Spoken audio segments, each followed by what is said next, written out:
Hello guys, welcome back to the new video of our channel जिसमें कि आज जो हमारा टॉपिक होने वाला है वो होने वाला है ऐसी 3 गलतियां जो कि बिगिनर लोग करते हैं अपनी वर्कआउट जर्नी में, या फिर वो कर रहे होते हैं या फिर वो करते हैं। ठीक है, तो मैं उन लोगों को बताना चाहूँगा कि वो ऐसी गलतियां ना करें। और ज़रूरी नहीं है कि ये गलतियां सिर्फ बिगिनर से होती है। कई कई बार जो इंटरमीडिएट जो और भी बड़े बड़े एथलीट्स हैं उनसे भी गलतियां होती ही है। ठीक है, तो पहली गलती है गाइस, वो होने वाली है हमारी ईगो लिफ्टिंग के बारे में। मैं आपसे बात करना चाहूँगा। अब देखो, इसको एक एग्जांपल के तरीके से समझते हैं हम लोग। ठीक है, अब देखो, होता क्या है कि अगर मैं अब आपको बोलता हूँ कि आप लोगों को 20 किलो का डंबल बाइसेप कर्ल करना है उससे। ठीक है, तो क्या आप कर लोगे? नहीं कर पाओगे ना। पर आप फिर भी कोशिश करने में लगे पड़े हो, आपकी फॉर्म खराब हो रही है। ठीक, आप उसको ऐसे अप कर रहे हो या फिर आप ऐसे उठा रहे हो, तो देखो इसका कोई भी जो स्टिमुलस है वो आपके मसल पर नहीं जा रहा। आपका मसल ग्रो करेगा ही नहीं। और क्या होगा, आपके शोल्डर जॉइंट में इंजरी आ सकती है, आपके एल्बो जॉइंट पे इंजरी आ सकती है। ठीक है ना। बात ये है कि आपको हमेशा वेट ऐसा चूज करना चाहिए जिससे कि आप अच्छे से सही के साथ, सही टेक्निक के साथ कर्ल कर सकें। ठीक है, तो मैं आपको यही बताना चाह रहा हूँ कि वेट पर आपका कंट्रोल होना चाहिए, ना कि वो आप उसे झूला झुलाएं, मतलब स्विंग करें। ठीक है, मैं आपको यही बताना चाह रहा हूँ।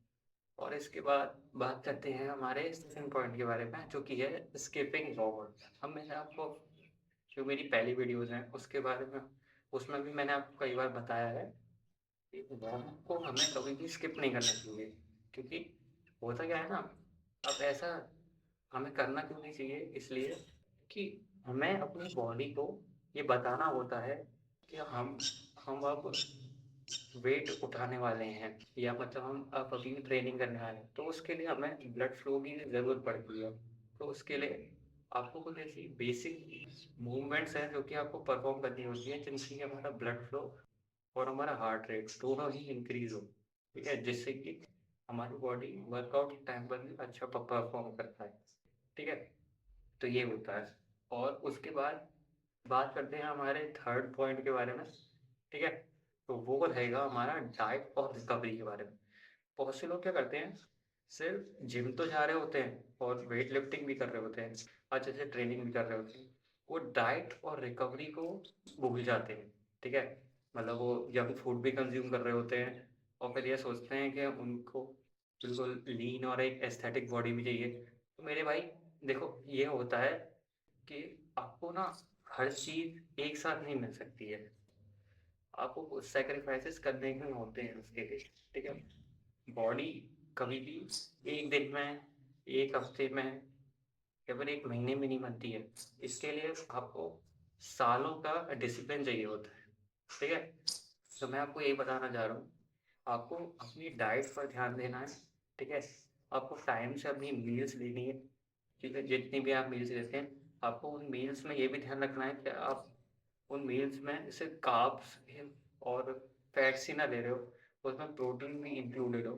ठीक है, और और आपको अपनी रिकवरी के लिए क्या ध्यान रखना है कि आपको अच्छे से दिन में स्लीप लेनी है, रात में। ठीक है, कम से कम 6 से 7 घंटे की स्लीप तो चाहिए ही चाहिए। ठीक है, तो क्या यही जो 3 गलतियाँ हैं, आप इन पर ध्यान दीजिए और देखिए आपकी जो ग्रोथ है बॉडी की, वो काफ़ी अच्छे से होगी और आपको जो रिजल्ट्स हैं वो भी बेहतर मिलेंगे। आगे आने वाली वीडियो में मैं आपको और भी इन्फॉर्मेशन दूँगा। अगर आपको ये वीडियो अच्छी लगी तो आप चैनल सब्सक्राइब कर सकते हैं मेरे चैनल में। और या that's it for this video. मिलते हैं नेक्स्ट वीडियो में।